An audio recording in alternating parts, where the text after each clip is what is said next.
Welcome back to Wildly Watkins. I'm Craig.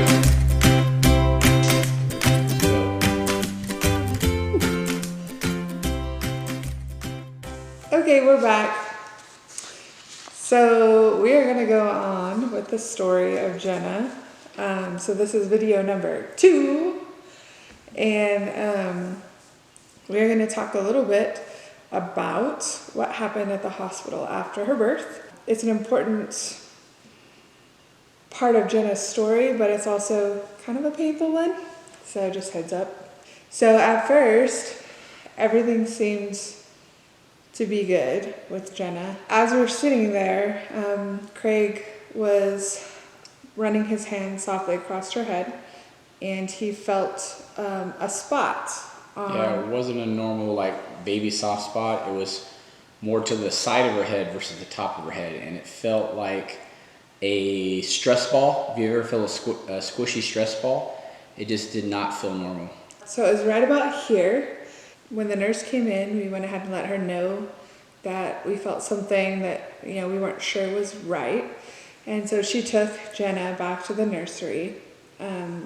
I tried to feed her twice that night, and then the next thing I know, I woke up hours later to sunlight, and Jenna was still in the nursery. We had, all the normal crazy stuff that happens after you have a baby. We were signing paperwork, and the picture people came by, and typically the baby is in the bassinet in the room when they come.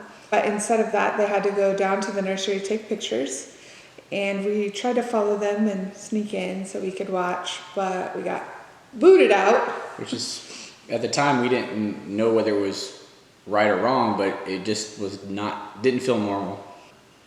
It was only until it was almost 24 hours after she was born that we really started to think, hey, I don't know, this just doesn't seem right. And we had friends showing up to see her and family, and we basically had to tell them, well, we don't have a baby to show you. There's we don't know what's going on, but apparently everything's fine. In the hallway, they wheeled out the little bassinet, and then there was a nurse who I remember, she just paced the hall. Watching us while we were holding her, and Jenna just was so calm. It was just being, I just remember the look in her eyes was kind of like this stunned look, just super calm.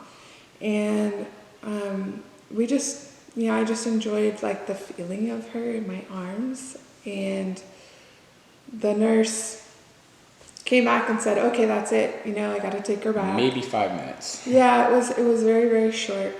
So we went back to our room, and we kept waiting, and still no Jenna. So Craig finally decided that, hey, enough's enough. What's going on? Somebody needs to talk to us. So he went down to the nursery, and the door was cracked, and he had peeked in, and Jenna wasn't there. Where's baby Watkins? The lady goes, didn't anybody tell you? She's in intensive care. And I'm like, I did not know what to think. I basically said, I want a doctor in our room right now.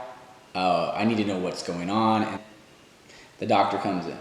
Yes, and he said, nothing to worry about, but your baby has a skull fracture, which he explained can happen during the birth, the delivery process. And so he said that she had been transferred to intensive care, and that if we would like to see her, that we could go ahead and come see her. And the first thing I noticed was that she had an IV in her head, and she had a bandage around her foot. So they had been, drawing blood and her cry. Very labored, whimpered.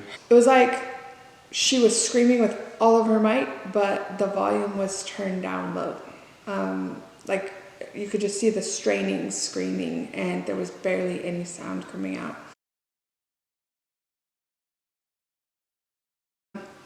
And he asked if forceps were used or, anything else, and no.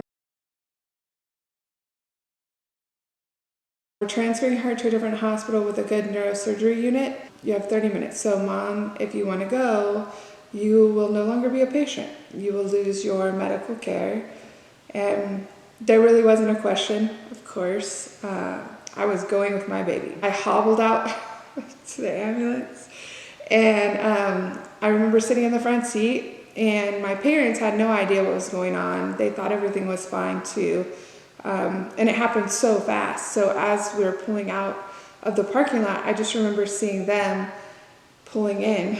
And this was before cell phones. They had no idea. I was trying to flag them down, like, wait. And UC Davis was amazing. They took really good care of Jenna.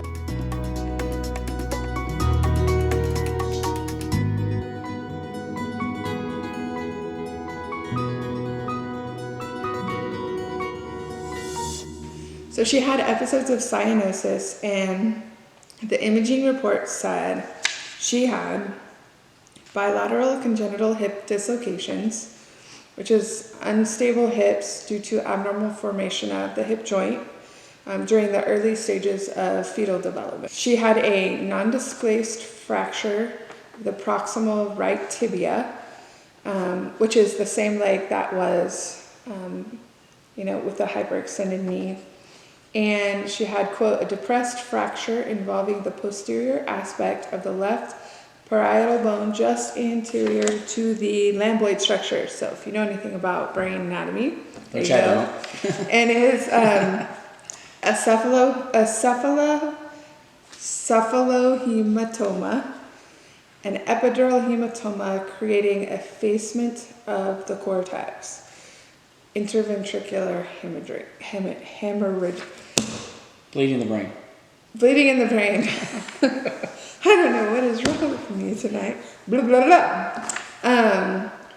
So apparently what they were seeing that was causing concern is irritable and lethargic with poor suck, cyanosis, and a mild hypotonia. One of the things that the nurse kept telling me when I was in labor was that I was just a first-time mom, and I just didn't know what labor felt like, that it was very painful.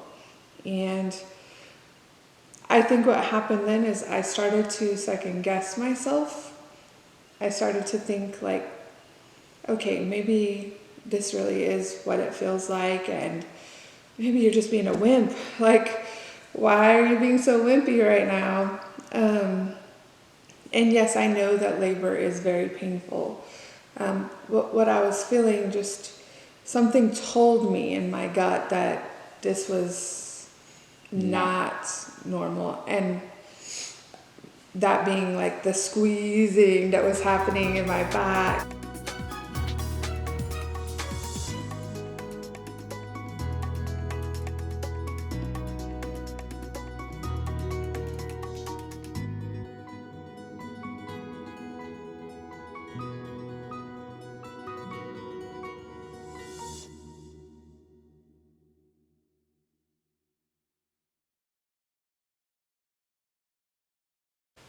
I think when you have people who are experts, who have done this hundreds of times, I don't know how many times that nurse had been in the delivery room with parents, but when they tell you something, I think when it's new to you, you tend to put a lot of trust in that, and that's what we did. So I think that when Jenna didn't come back to the room, I still had that doubt in my mind, like, okay, we're being told that it's nothing to worry about. And so we believed it. At the time, we didn't really understand, but now with our current diagnosis, which we'll get into later, it makes a lot of sense why she would have had trouble coming through the birth canal. Yeah, don't let other people minimize how you're feeling. New parent, first parent, doesn't make a difference. They're your kids.